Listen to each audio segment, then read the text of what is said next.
Baik, bismillahirrahmanirrahim. Assalamualaikum warahmatullahi wabarakatuh. Selamat pagi, salam sehat sejahtera buat kita semua. Semoga teman-teman senantiasa berkelimpahan ya. Rezeki, keberlimpahan, kesehatan, dan berbagai macam hal yang kemudian kita harus senantiasa syukuri dalam hidup ini. Nah, teman-teman, saya ucapkan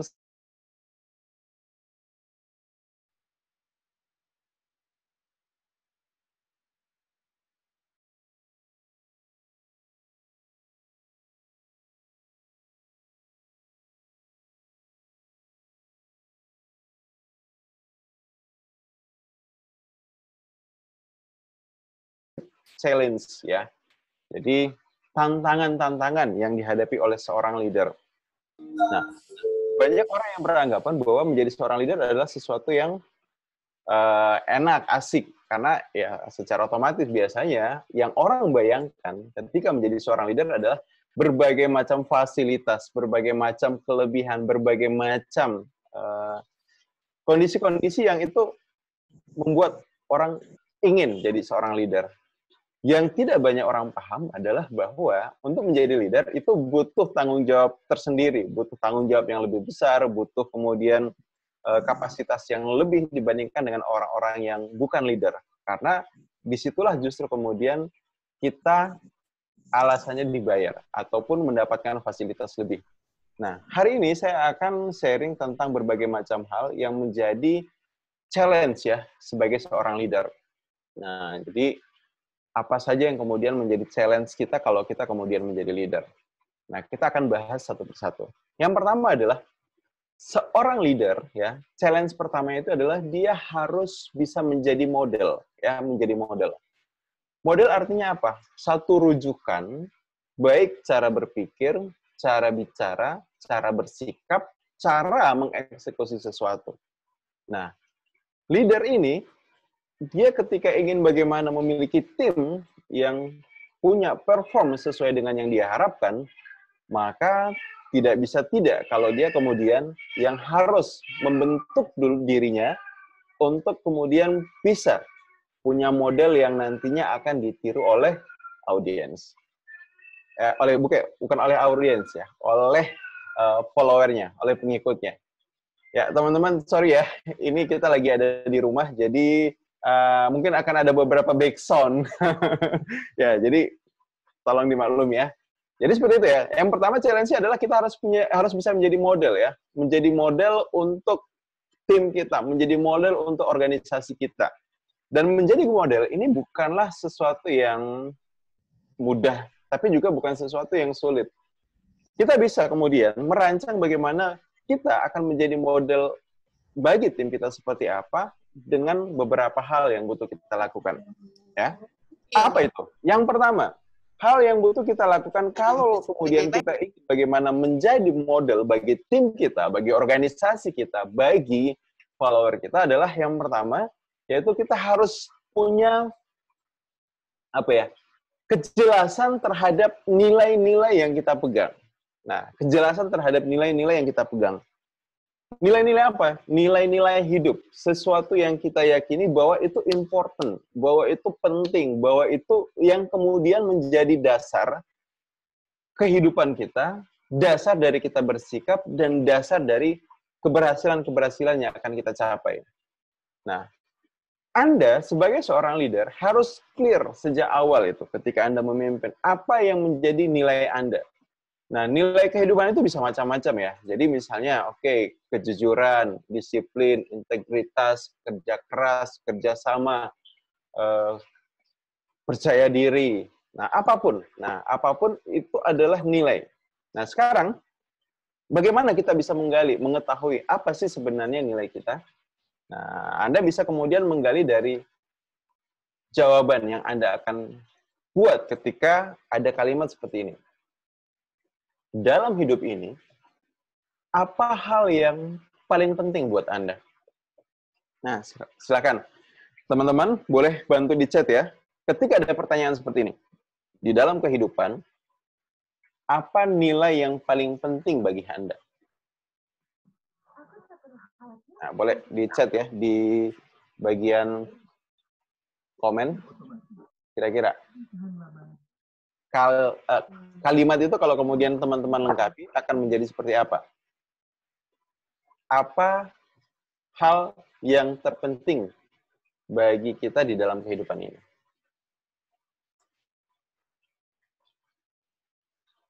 Atau boleh juga misalnya, kalau orang mau berhasil, kalau orang mau sukses, kalau kita mau capai sesuatu, maka apa yang kemudian nilai yang harus kita pegang dalam kehidupan ini?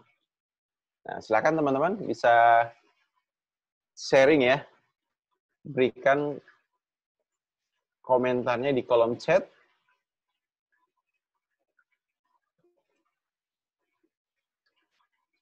Oke. Ya. Tunggu yang bikin lagi itu satu. Masih memikirkan kira-kira apa?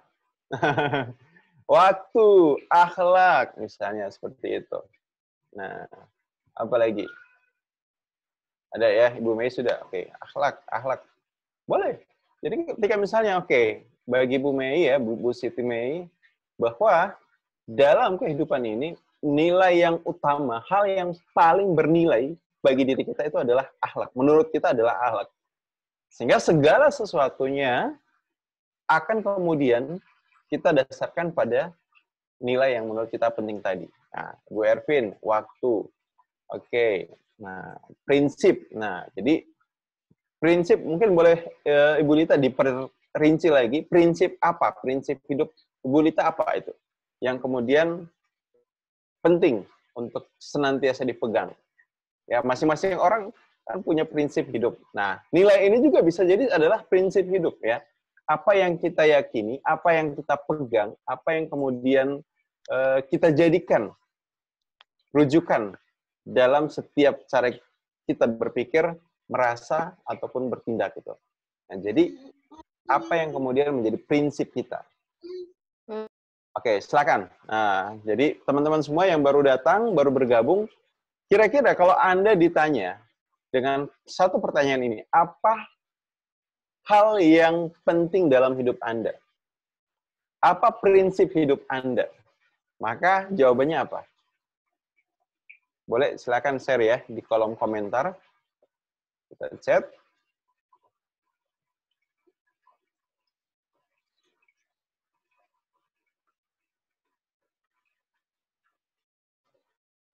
Nah, bagi kita itu bernilai, ya. Jadi untuk mencari sesuatu apa yang kemudian kita anggap sebagai nilai hidup, ya carilah apa yang memang menurut kita dalam hidup ini bernilai. Sesuatu yang kita pegang, sesuatu yang apapun kondisinya itu tidak akan kita gadaikan. Maka itu adalah nilai hidup kita. Ya, silakan, boleh mungkin satu atau dua orang lagi bisa share apa yang menjadi nilai hidup dari masing-masing. Ibadah, oke, good. Ya, jadi itu contoh nilai ya. Jadi teman-teman semua, challenge yang pertama adalah karena sebagai seorang leader, kita harus bisa memberikan model, memberikan contoh, maka yang kita lakukan untuk kemudian bisa memberikan nilai atau model adalah kita clear dulu apa yang menjadi nilai hidup kita. Ya. Jadi Anda perjelas dulu apa yang menjadi nilai Anda. Kalau Anda tidak clear tentang apa yang menjadi nilai hidup Anda, sesuatu yang Anda anggap penting, sesuatu yang Anda anggap itu adalah hal utama, maka yang akan terjadi adalah Anda akan mudah menjadi leader yang pelin-pelan, yang itu membuat anggota tim itu mudah bingung. Ini sebenarnya pimpinan saya ini bagaimana sih sikapnya? Nah, saat kondisi A, bilangnya A. Kondisi berbeda, bisa bilangnya B. Nah, itu adalah contoh leadership yang tidak baik. Contoh leadership yang tidak sesuai dengan apa yang kita harapkan. Nah, jadi nilai ini adalah sesuatu yang butuh kita pegang. Nah, jadi sebagai contoh misalnya, ya, oke, di dalam organisasi saya, hal yang kemudian saya tekankan di dalam tim, di dalam pribadi saya adalah bahwa satu nilai yang penting dalam kehidupan di dalam organisasi adalah integritas, ya. Kita harus selalu menjaga integritas. Apa itu integritas? Keselarasan, ya, antara apa yang kita pikirkan, kita rasakan, dan kita ucapkan. pada satu nilai yang kita anggap benar, kita yakini benar. Nah, mengimplementasikan integritas ini adalah hal yang kemudian jadi hal yang menantang itu. Jadi, oke, kita membangun integritas. Nah, di dalam satu situasi, ada beberapa ketika kita discuss, ya, jadi beberapa tahun yang lalu memang kita dalam kondisi butuh untuk bangkit lagi ya dari satu situasi karena ada beberapa hal yang terjadi, kemudian kita mengalami goyang itu di dalam organisasi. Kita akhirnya butuh mengumpulkan lagi semangat, mengumpulkan lagi tim, mengumpulkan lagi ide-ide. Nah, ketika kemudian lagi discuss tentang oke, apa yang kemudian akan dilakukan ke depan, nah, muncul berbagai macam ide, muncul berbagai macam saran tentang hal apa yang harus kita lakukan untuk kemudian menjadi solusi agar kita bisa keluar dari masalah ini, agar kita kemudian bisa bangkit lagi. Nah, jadi simpel saya, jadi salah satu unit bisnis saya di Bimbel itu mengalami penurunan siswa lah, istilahnya itu, karena beberapa hal yang terjadi. Nah, jadi dari diskusi yang ada, muncul berbagai macam ide. Ide-idenya apa itu? Ide-ide yang misalnya mungkin ada yang menyampaikan bahwa, oke, kita bikin program saja. Programnya nanti adalah kita kerjasama dengan pihak sekolah, dan kemudian agar dari pihak sekolah kemudian memberikan kita jalan, terbangun relationship yang bahasanya apa? Win-win solution. Ya, kita gunakan cara yang digunakan oleh orang-orang lain gitu. Ya, caranya seperti apa? Ya, buatlah kemudian kerjasama dengan pihak sekolah, ada MOU-nya, tapi di balik MOU-nya itu ada deal-dealan tersendiri dengan pihak-pihak tertentu, pihak sekolah, kepala sekolah, pihak guru, yang kemudian membuat akhirnya kita bisa mulus untuk masuk ke sekolah. Nah, ketika ide-ide itu muncul, nah karena kita kemudian pegang bahwa integritas adalah hal yang penting, yang utama, maka dari situ kemudian berbagai macam ide yang kita anggap, oh ini kayaknya tidak sesuai dengan nilai kita itu. Kayaknya tidak sesuai dengan apa yang kita sedang perjuangkan. Ya, apa jadinya ketika misalnya mungkin kita bergerak di bidang pendidikan, tapi kemudian kita melakukan hal-hal yang justru bertentangan dengan apa yang kita ajarkan. So, ini yang kemudian mendrive kita akhirnya ya tetap mencari cara lain di luar dari kemudian mengorbankan apa yang kemudian menjadi nilai kita. Nah, as a leader, kalau kita kemudian clear tentang apa yang kemudian menjadi penting ya, hal penting dalam diri kita, maka kita akan sangat bisa menemukan tim yang loyal. Kenapa? Karena tim yang loyal itu justru mereka loyalnya dikarenakan bukan karena situasi-situasi, misalnya mungkin karena salary ataupun karena berbagai macam hal yang sifatnya materi, tapi mereka akan justru loyal karena apa? Mereka hormat, menghargai kita sebagai leader dikarenakan kita punya nilai-nilai yang kita pegang ya, yang kita anut. So, jadi yang pertama silakan ya teman-teman semua tentukan secara jelas apa yang menjadi nilai Anda di dalam hidup ini. Nah, ketika Anda sudah punya nilai yang kemudian Anda anggap jelas, Anda anggap penting dalam hidup ini, maka langkah yang kedua yang kita butuh lakukan untuk memberikan model bagi tim kita adalah berikan contoh, ya. Berikan contoh yang kemudian itu membuat anggota tim kita paham tentang nilai yang kita pegang, tentang nilai yang kita anut, tentang nilai yang kita yakini. Nah, artinya apa? Anda harus sejalan dengan apa yang Anda katakan itu. Kita harus sejalan dengan apa yang kita pikirkan. Ya, ketika misalnya, oke, bagi saya yang penting adalah akhlak. Maka kemudian apa yang kita lakukan ya? Kita harus bisa mungkin seoptimal mungkin memberikan contoh. Seperti apa sih sebenarnya akhlak itu? Sehingga apa? Ketika kemudian tim kita melihat bagaimana penerapan dari nilai akhlak kita secara pribadi maupun di organisasi, itu yang menginspire mereka untuk kemudian menjadi seperti tim yang kita harapkan. Ya, jadi challenge yang pertama itu ya teman-teman ya, bahwa sebagai seorang leader, tantangan Anda adalah harus bisa menjadi model bagi anggota tim, model bagi orang-orang yang di sekitar Anda. Seperti itu. Kita masuk ke yang kedua ya. hal yang kedua yang kita butuhkan untuk kemudian bagaimana kita bisa menjadi untuk yang menjadi tantangan, Hal kedua yang kemudian menjadi tantangan bagi seorang leader yaitu adalah kita butuh setiap hari, setiap saat, setiap momen itu menginspirasi tim kita tentang apa yang menjadi visi kita. Ya, apa yang menjadi visi kita. Dan ini tantangannya berat, ya, tantangannya berat. Ya, sometimes misalnya mungkin karena kita juga ada aktivitas lain, kadang-kadang kita kemudian kehilangan momentum untuk mengingatkan, menginspirasi anggota tim tentang apa yang menjadi visi kita ke depan. Ya, dan bisa jadi di momen-momen itulah kemudian terjadi ketidakstabilan ritme di dalam organisasi kita.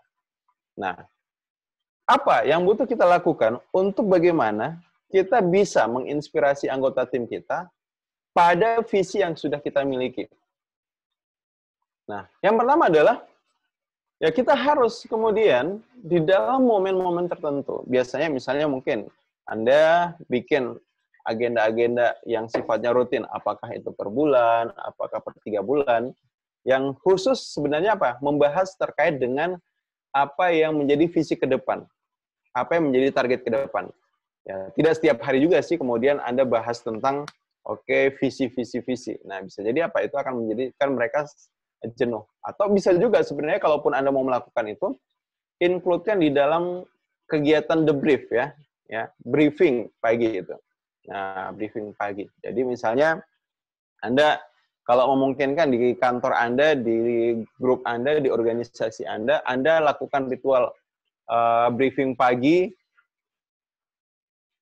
bagaimana mengumpulkan semua anggota tim untuk berdoa bersama, berbagi laporan apa yang akan mereka lakukan dan apa yang sudah mereka lakukan. Nah, di momen itu silahkan Anda sisipkan bagaimana caranya agar kemudian visi jadi organisasi itu kemudian disebutkan, diucapkan, atau paling tidak kemudian digaungkan kembali. Jadi contoh misalnya, kalau di tempat saya ya, jadi setiap briefing pagi ya, di jam 9 pagi ya untuk edisi Ramadan ini, ya sebelum mereka briefing ya mereka yel-yel dulu. Ya, jadi ada yang akan pimpin, oke, setelah salam RHLC.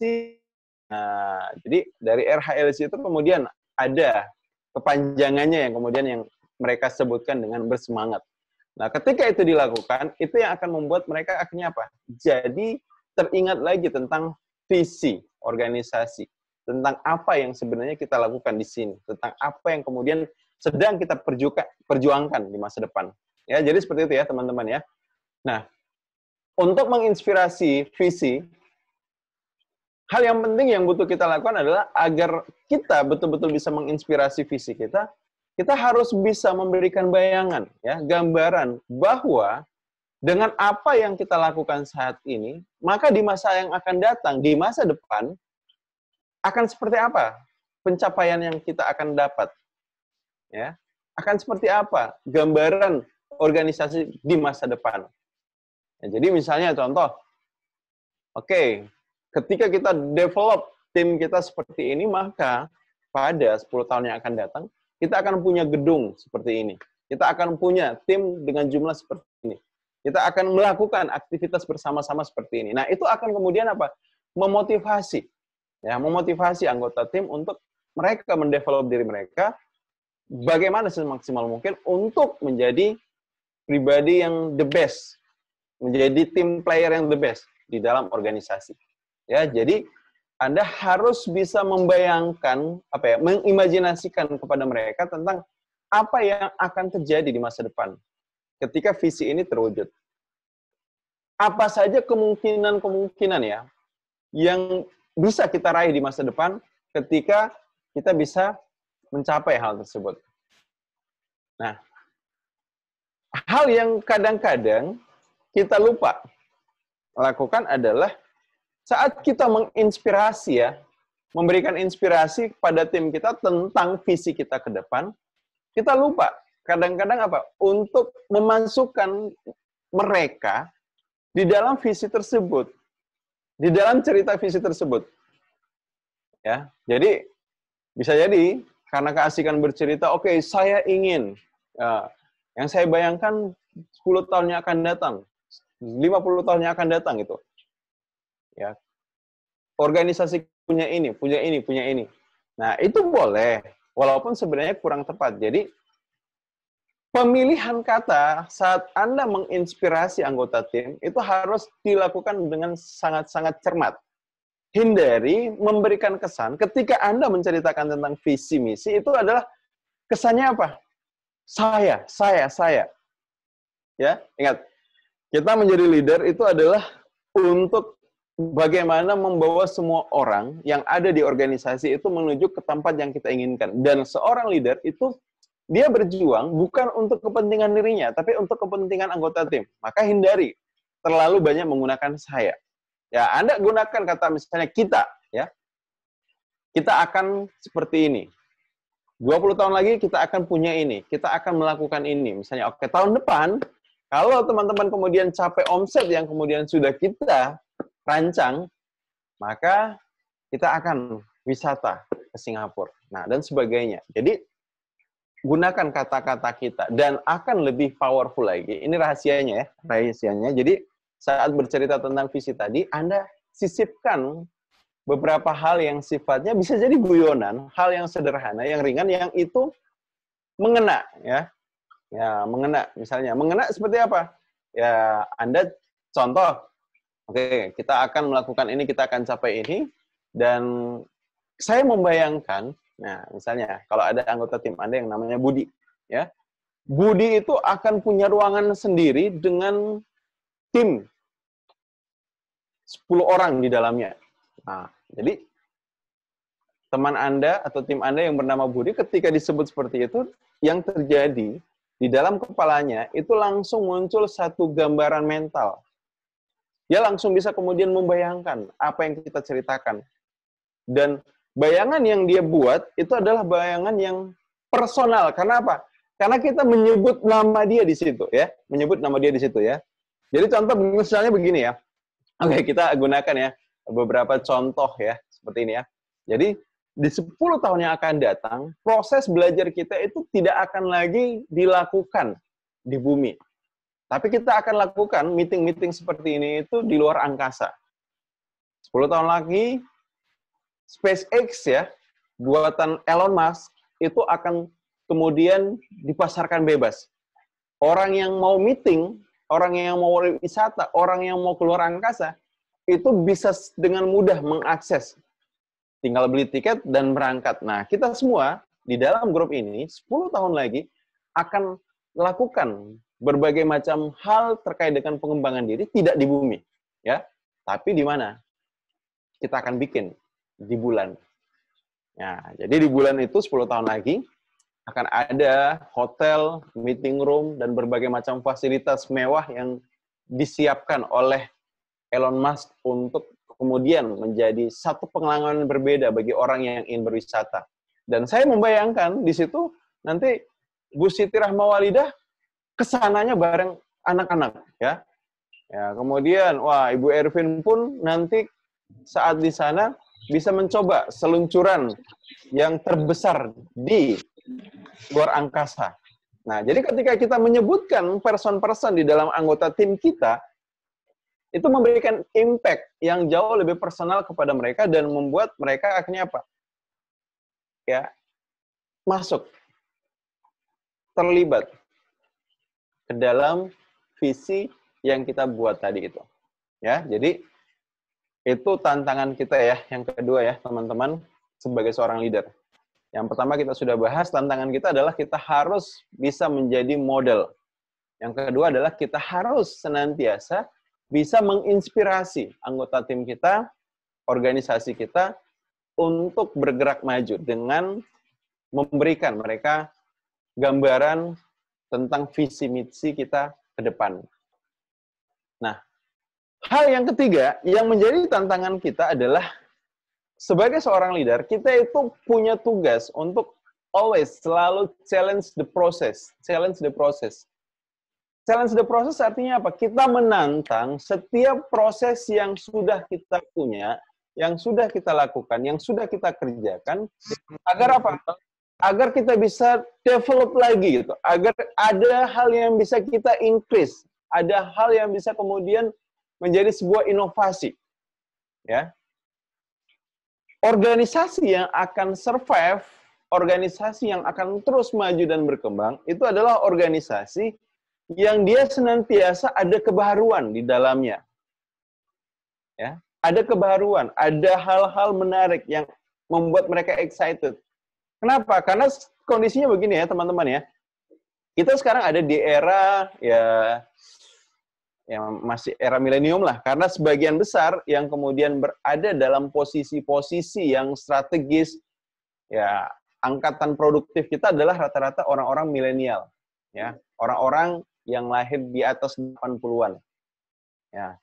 Nah, challenge-nya adalah kaum milenial ini itu punya beberapa kecenderungan yang itu sangat berbeda dengan generasi sebelumnya, ya.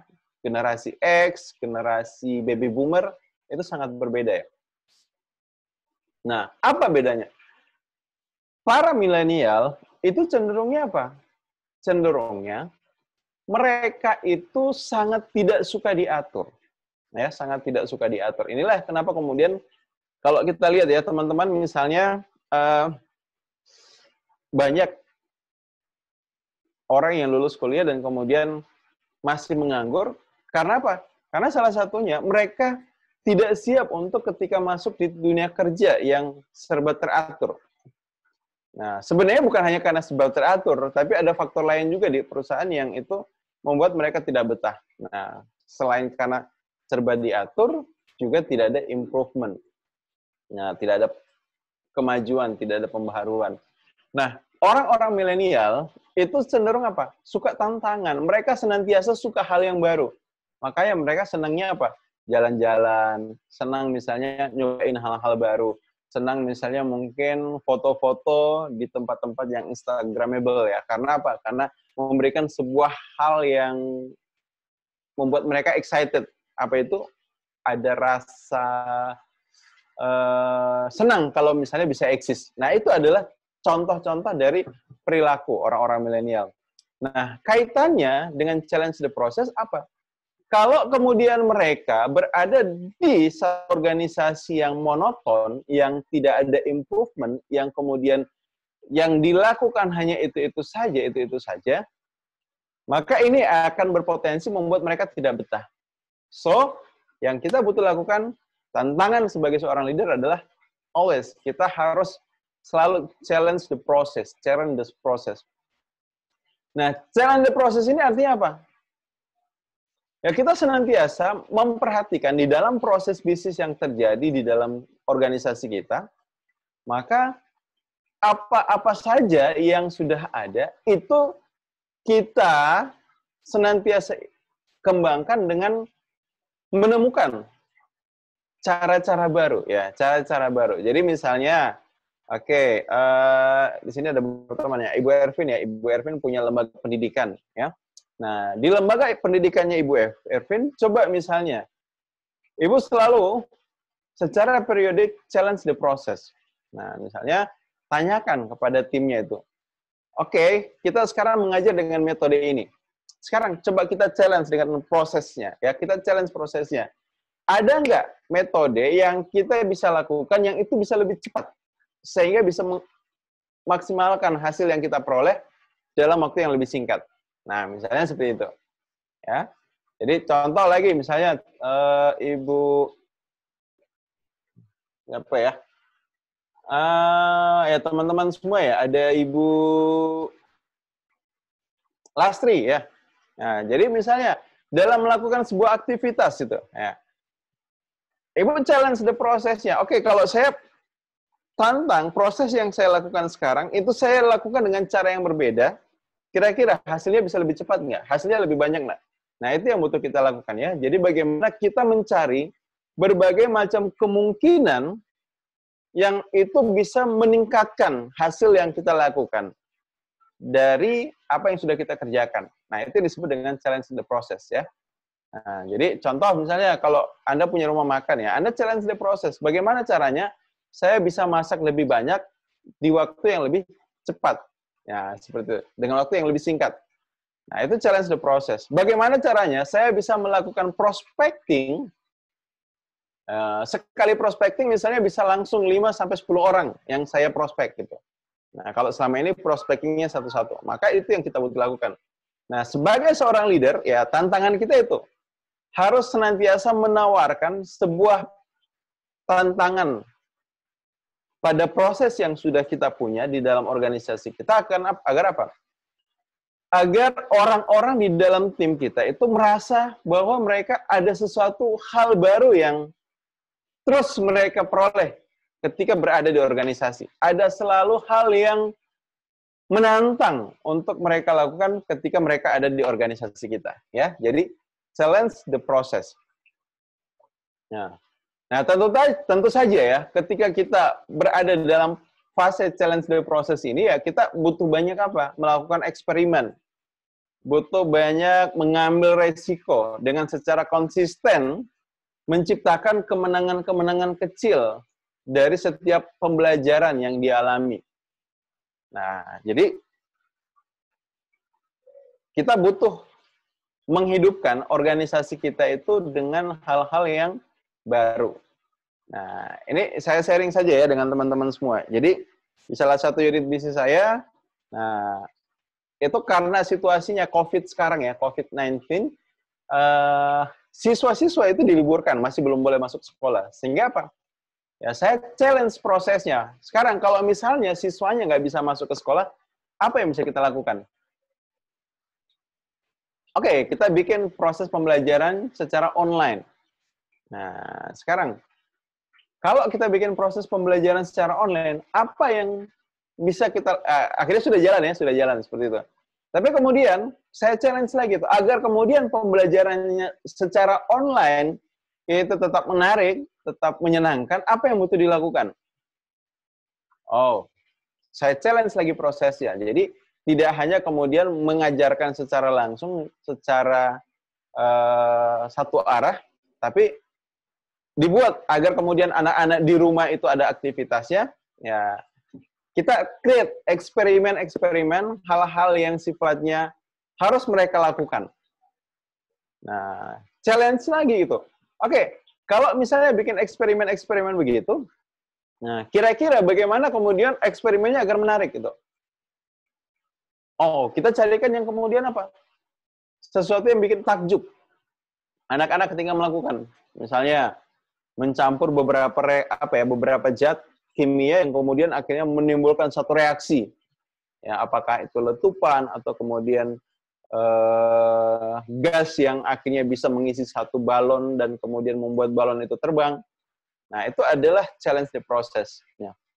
Nah, tapi kemudian muncul masalah lagi, ternyata apa? Ya, tidak semua orang tua yang ready dengan alat-alat yang ada. Akhirnya apa? Kita challenge lagi tuh. Apa yang harus dilakukan?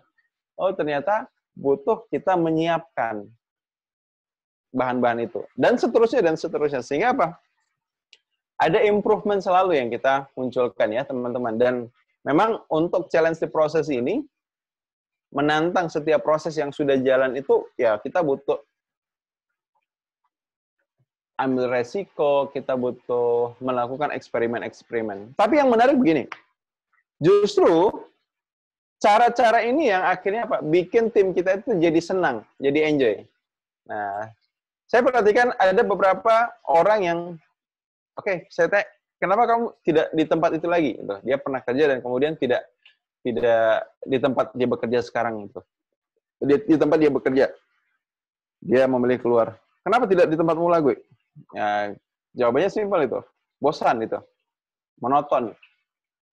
Terus yang kamu inginkan apa? Ya, saya ingin bekerja di tempat yang ya minimal ya dalam periode-periode tertentu ada hal baru yang saya ketahui, ada hal baru yang saya pelajari, ada hal baru yang bertumbuh dari diri saya. Ya, tidak hanya ketika saya awal masuk kemudian sampai selesai ya begitu-begitu saja gitu. Itu yang disampaikan. It means ya normal ya manusia seperti itu ya. Anda pun ketika misalnya setiap hari hanya melakukan apa yang rutinitas, tidak ada pengembangan diri, tidak ada hal baru yang Anda tahu, yang Anda kuasai, ya tentu Anda akan merasa bosan. Nah, itu yang terjadi. Ya, jadi, itu tantangan seorang leader yang ketiga, ya, bahwa harus senantiasa menginisiasi proses, menantang proses-proses yang sudah jalan untuk diimprove, ya, dikembangkan. Oke, nah yang keempat, tantangan sebagai seorang leader itu adalah kita butuh apa? Mendorong anggota tim kita untuk bertindak, ya, untuk action, ya. Jadi untuk action. Nah, caranya bagaimana? Ya, caranya kita harus membangun apa? Kolaborasi yang utuh antara anggota tim sehingga apa? Mereka mampu bersinergi dalam pekerjaan-pekerjaan yang ada. Nah, jadi butuh bagaimana kita mengkondisikan satu situasi yang positif di dalam tim agar mereka apa? Bisa bertindak, ya, bekerja secara bersama-sama. Dan di sini hal lainnya yang kita butuhkan adalah butuh untuk Anda menguatkan person-person di dalam tim agar kepercayaan diri mereka tumbuh, keyakinan diri mereka terbangun, dan secara optimal mengerahkan semua potensi, semua kemampuan, semua bakat yang ada dalam diri mereka untuk organisasi. Nah, hal itu yang kita butuhkan. Jadi, mendorong mereka untuk bertindak. Dan yang terakhir, jadi tantangan seorang leader itu adalah kita butuh menyentuh hati anggota tim. Dan ini juga hal yang kadang mudah, kadang tidak. Kadang mudahnya dalam artian apa? Ya, kalau kita misalnya dalam kondisi fokus pada apa yang mau kita lakukan, ya bisa jadi kita bisa secara mudah untuk melakukan itu. Tapi kalau misalnya kita dalam kondisi tidak fokus di dalam pekerjaan, di dalam organisasi, ya kadang-kadang kita akan abai dan lalai melakukan hal itu. Jadi, menyentuh hati, hal-hal simpel yang bisa Anda lakukan, ya kita sudah bahas di pertemuan sebelumnya, misalnya dengan memberikan pengakuan, ya, terhadap apa yang sudah mereka lakukan. Selain itu, memberikan perhatian dalam momen-momen yang bisa dibilang apa ya, secara reguler lah, ya. Ya, kalau tim Anda banyak, minimal ya setiap orang dalam seminggu itu pernah Anda tegur, pernah Anda ajak ngobrol, dan chit-chat lah, apapun. Kemudian ya Anda bangun kepercayaan diri mereka dengan memuji, ya. Memuji itu juga akan sangat membantu mereka untuk terdevelop self-confidence. Dan untuk menyentuh hati mereka, ya penting. Ini penting. Jadi ada satu ritual yang harus Anda lakukan, yang penting Anda lakukan untuk menumbuhkan mental tim, yaitu adalah ya buat perayaan-perayaan kecil atas pencapaian-pencapaian kecil yang sudah dicapai. Jadi jangan misalnya mungkin ini menarik, ini manajemen, ya. Nanti di dalam smart leadership itu kita ajarkan bagaimana schedule yang ideal sih sebenarnya untuk kita memompa kembali semangat tim. Tapi saya kasih gambaran seperti ini. Ya, ketika kita ingin capai ya satu hasil, anggaplah misalnya Januari sampai Desember. Desember kita punya goal. Biasanya kita bikin goal dalam bentuk apa? Berapa omset yang mau kita capai? Berapa hal yang ingin kita peroleh gitu, seperti itu. Nah, kadang-kadang kita mengukurnya ataupun memberikan apresiasi itu hanya dari awal dan ke akhir itu. Jadi, oke, kalau misalnya kita capai sekian, kita selesaikan ini, maka di akhir tahun nanti kita akan begini-begini dan sebagainya. Itu adalah hal yang lain, yang umum itu. Tapi kita harus sadar bahwa pencapaian besar itu dibangun dari pencapaian-pencapaian kecil. Sehingga yang butuh kita lakukan adalah sebelum kita bisa merayakan sebuah kemenangan besar, ya kita butuh pastikan kemenangan-kemenangan kecilnya pun kita rayakan. Ya, kemenangan-kemenangan kecil pun kita rayakan. Nah, seperti apa misalnya ya? Oke, ketika tim kita menyelesaikan satu hal, maka Anda bikin plan, Anda buat sesuatu yang itu bisa dijadikan sebagai momentum untuk, yuk kita rayakan keberhasilan kecil ini.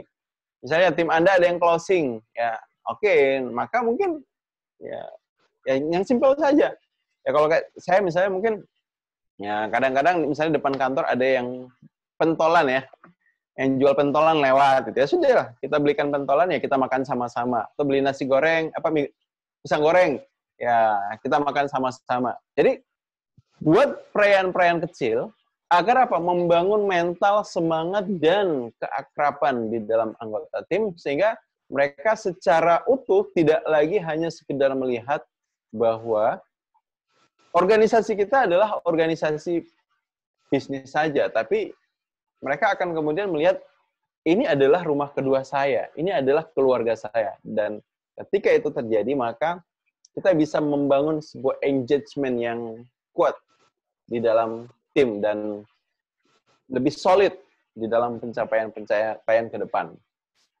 Oke, teman-teman ya, itu ya 5 hal yang menjadi tantangan seorang leader ya. Jadi yang pertama adalah tantangannya kita harus selalu siap menjadi model bagi anggota tim kita. Kemudian harus senantiasa menginspirasi anggota tim agar mereka terus punya semangat, energi, antusias dalam pencapaian visi. Setelah kita harus secara challenge the process di dalam tim dan organisasi kita. Supaya apa? Ada improvement, ya, ada kemajuan, ada kebaruan, ada hal yang membuat orang-orang di dalam itu merasa excited karena oke, ini tempat saya bekerja, ini organisasi saya, tim saya ataupun lembaga saya ini beda itu. Ada hal baru yang selalu muncul, ada hal baru yang kemudian senantiasa menggairahkan. Ya. Apa yang kita kerjakan tidak monoton itu. Nah, itu akan membuat engagement jadi lebih kuat itu. Kemudian adalah yang keempat, butuh kita dorong bagaimana setiap anggota tim itu punya action, bertindak, tidak hanya secara individu, tapi juga dalam bentuk kolaborasi beberapa anggota tim, di mana mereka bersinergi, dan yang juga sangat penting adalah bagaimana kita menyentuh hati mereka ya.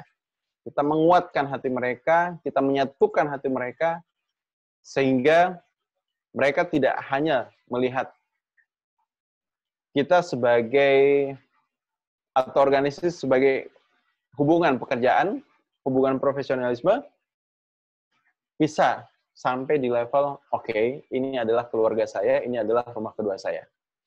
Oke, nah silakan teman-teman semua, kita masuk ke sesi pertanyaan. Silakan bagi teman-teman yang mungkin ada yang ingin bertanya, bisa langsung dituliskan di kolom chat. Hal apa yang menarik yang Anda pelajari pagi hari ini dan mungkin ada hal yang ingin Anda tanyakan.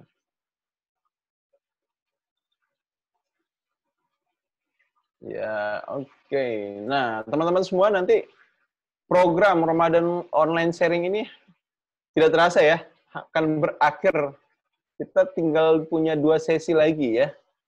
Sesi besok itu kita akan bahas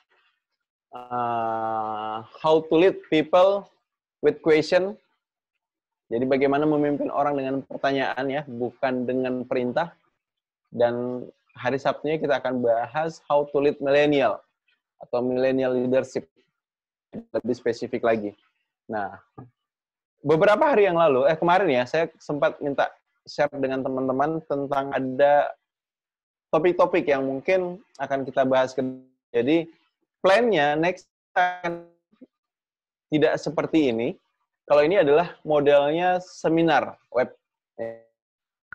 seminar online atau web seminar, webinar. Nah, tapi kita akan bikin online training Ya, durasinya bisa jadi dalam satu hari itu bisa 1 sampai 2 jam, tapi dia lebih komprehensif. Bisa dalam bentuk 3 atau 5 hari dalam satu konteks materi yang sama, tapi nyambung gitu ya, nyambung.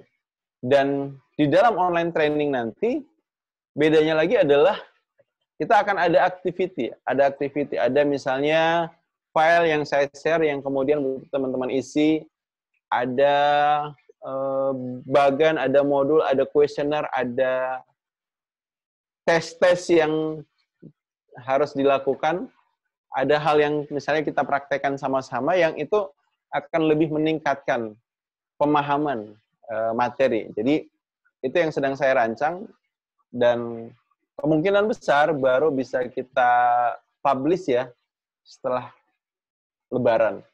Nah, jadi contoh misalnya dari modul yang saya bikinkan untuk kelas smart selling ya, bagi yang tertarik dengan smart selling, ya di hari pertama misalnya mungkin kita mengisi satu kuesioner untuk menggali apa saja yang menjadi kebutuhan, apa saja yang menjadi kendala kita ketika menjadikan proses penjualan kita tidak bisa closing gitu. Nah, kemudian kita masuk ke hari kedua bagaimana memahami bahwa ternyata kata-kata itu ada unsur magisnya ya. Nah, jadi setiap kata itu ibaratnya mantra.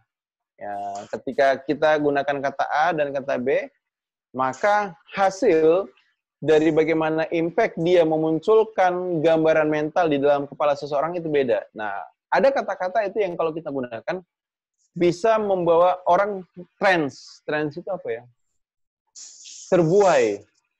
Ya, jadi kita latihkan bagaimana menyusun pola-pola kalimat yang menghipnotis di dalam membuat kalimat penutupan penjualan, closing, sehingga kita paham tidak hanya strukturnya, tapi kemudian penggunaannya. Dan mungkin besoknya latihan satu persatu.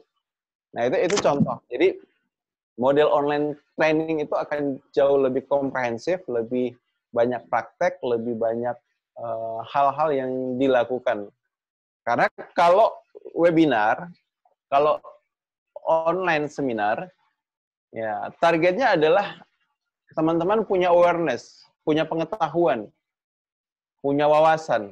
Nah, tapi kalau online training, karena training itu targetnya adalah dari tidak bisa menjadi bisa, maka ada hal yang harus dilatih. Ya, jadi kalau dalam seminar seperti ini, ya goalnya adalah dari tidak tahu menjadi tahu. Tapi kalau misalnya dalam online training, dari tidak bisa menjadi bisa. Nah, di atas online training ada namanya online workshop. Jadi kalau online workshop, goalnya itu harus ada hal yang dihasilkan dari kegiatan itu. Ya, kenapa disebut workshop? Ya, karena apa? Karena di proses belajar itu kita sekaligus bekerja. Ya, bekerja. Ya, jadi contoh misalnya ada workshop menulis secara online.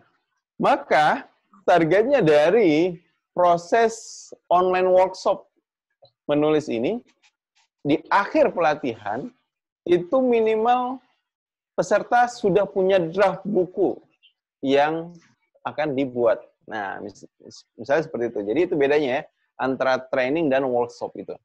Oke, silakan teman-teman. Ada yang mau ditanyakan? Boleh terkait dengan materi hari ini tentang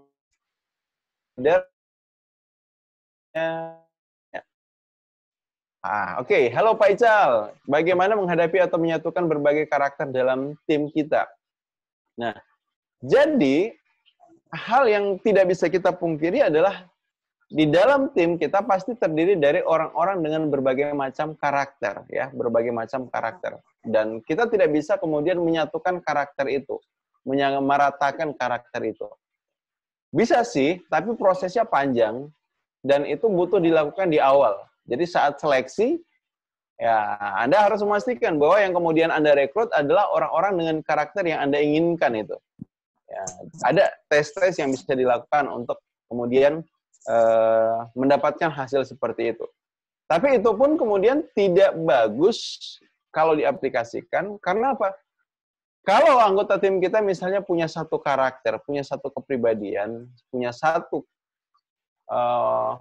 mode ya, satu keseragaman, maka ini punya resiko kita jadi kurang bisa improve.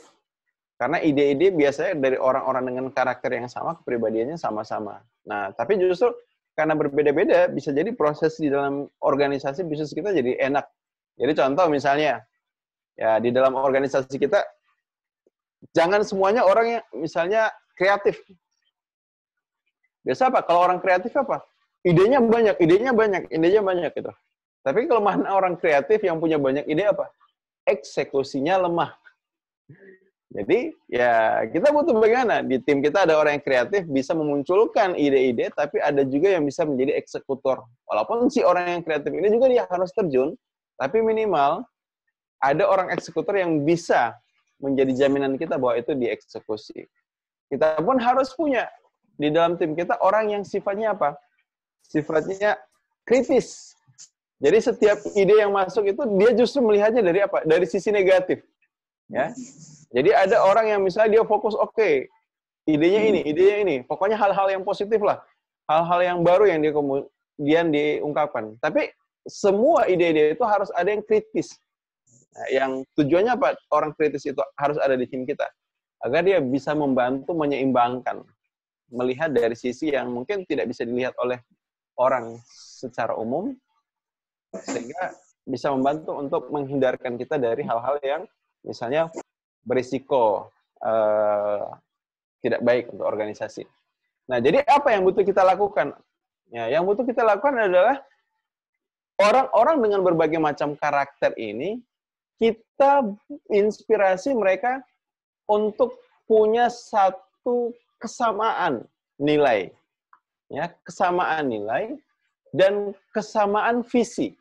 Nah, ini yang penting. Jadi karakternya bisa beda-beda, nggak usah diotak-atik, tapi bagaimana mereka apa? Punya satu pemahaman tentang kesamaan nilai. Nah, biasa kalau di perusahaan apa yang dilakukan? Ya, di awal biasanya ada training dulu ya tentang budaya organisasi. Bagaimana memahamkan mereka di dalam organisasi ini ada nilai-nilai yang dijunjung tinggi, ada nilai-nilai yang dikedepankan, ada hal-hal yang menjadi semangat kerja kita. Nah, jadi itu yang betul-betul harus diinternalisasi. Ya, ketika orang-orang dengan berbagai macam karakter ini sudah mampu menginternalisasi nilai budaya kerja, maka mereka tidak akan jadi masalah ketika kemudian bekerja sama. Karena apa? Walaupun kemudian konteksnya beda-beda, sumbangsi kontribusinya beda-beda, cara eksekusinya beda-beda, tapi karena punya nilai yang sama, punya visi yang sama, punya kesadaran tujuannya sama, itu akan kemudian membuat mereka jadi lebih solid. Nah, jadi seperti itu ya Pak Icel ya. Jadi ini ada di dalam challenge kita pada bagaimana harus bisa menjadi model dan kemudian menginspirasi visi ke depan. Nah, ini juga coach, bagaimana kita mengenali kemampuan atau karakter masing-masing individu sehingga kita bisa membagi job desk ke orang yang tepat.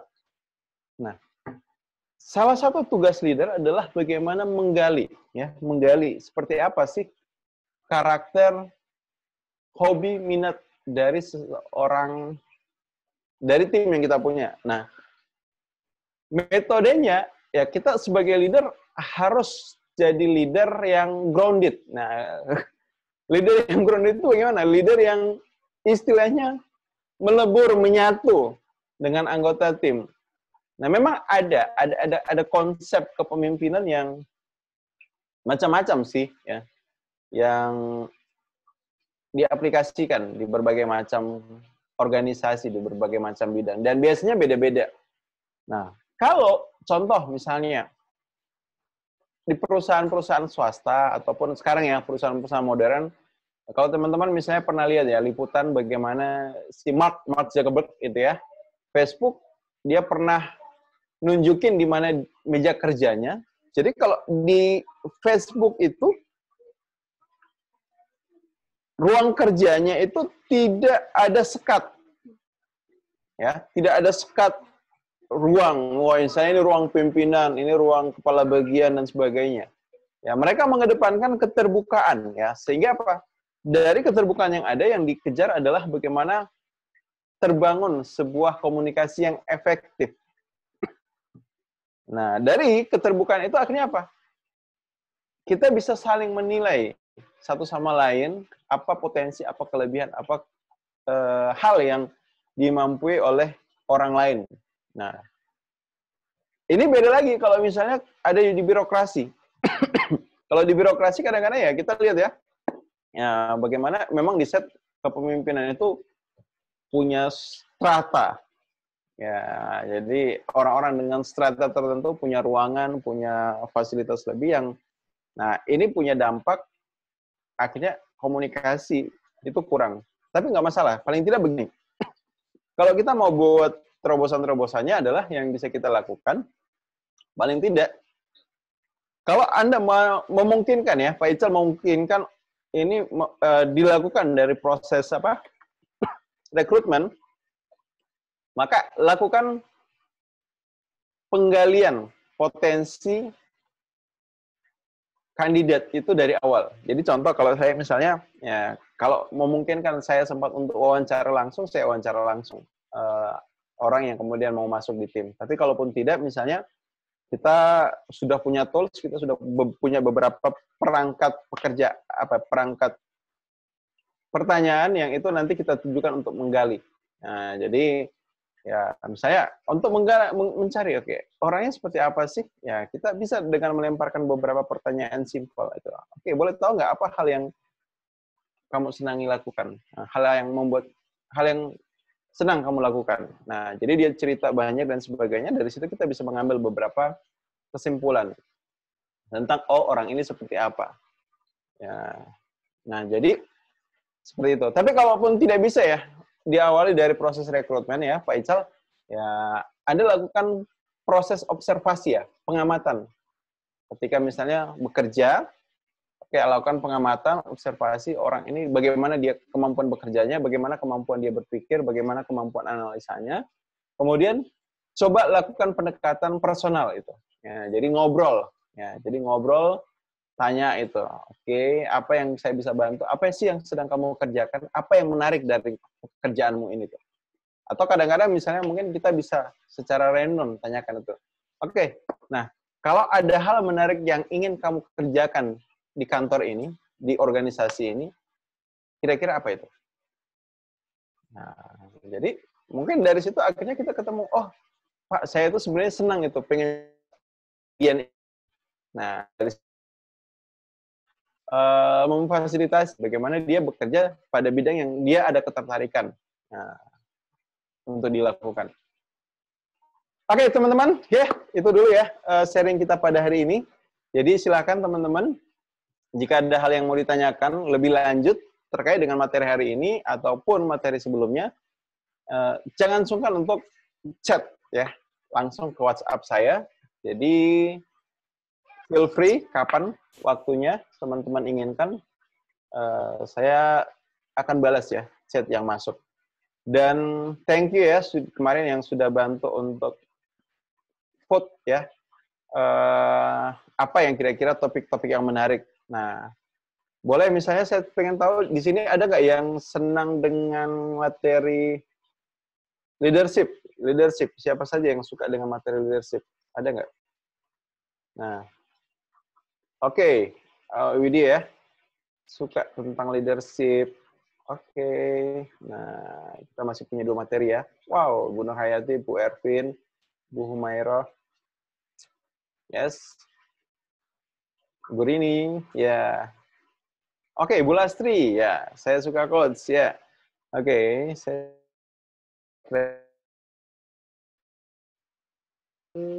Bu Erwina juga tertarik dengan materi leadership ya. Pak Kahar, siap Pak Kahar ya. Bu Marini juga interest ya untuk materi leadership. Ya, thank you. Pak Eko, baik Pak Eko ya. Bu Kartin, Bu Reisi tertarik dengan materi leadership ya. Jadi, nah Saya sarankan teman-teman ya semoga bisa ya berkesempatan ikut yang besok karena besok itu seru. Ya. Kita praktik beberapa cara bagaimana kita melead people tidak dengan memerintah, tapi dengan bertanya. Oke, nah apa hal yang akan teman-teman lakukan ketika mengetahui bahwa besok itu ada materi menarik untuk dipelajari?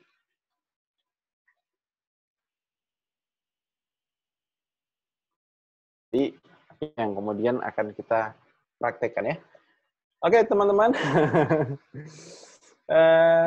thank you semua ya. Jadi selamat liburan, selamat bersenang-senang, selamat mengisi hari liburnya dengan hal-hal yang positif. Salam saya buat keluarga semua. Saya Ronald Tagalong undur diri. Assalamualaikum warahmatullahi wabarakatuh.